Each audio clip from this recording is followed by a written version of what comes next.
Abdulrashid Sadulaev, the Russian tank, is widely considered to be one of the greatest freestyle wrestlers of all time. At the time of this video, he's just 28 years young, but he's already won 2 Olympic gold medals and 6 World Championship titles in 3 different weight classes.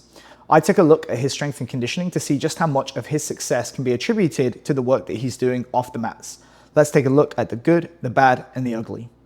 Firstly, the good. If there's one word that we can use to describe the training of Sadulaev, it's specific.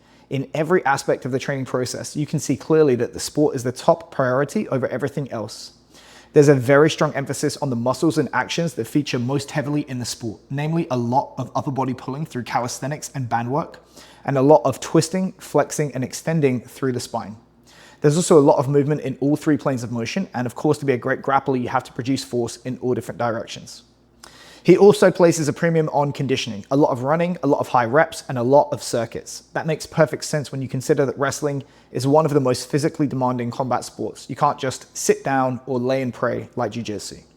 However, I'd argue that this emphasis on conditioning is almost to a fault. If you watch enough of this guy's videos, you'll see that he is literally always moving. Everything is circuit-based, and it's to failure or with incomplete rest periods. For sure, there is a time and place for this work, but it's fairly inarguable that you're not going to build true max speed, strength, and power without complete rest between efforts, at least some of the time. Likewise, although Sadulaev does perform lower body work, from what I can tell, it almost exclusively takes the form of jumps and plyometrics, again in circuit fashion.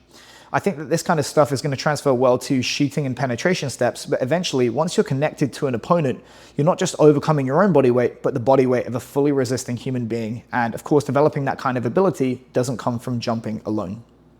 Finally, the ugly. What is this? This man trains with so little range of motion, his arms might as well be 2x4s. I can't prove it, but I truly believe that the range that you don't train in is the range that you tend to get hurt in. When an opponent eventually forces you into position under load, you're going to wish that you trained through it under control in the gym first.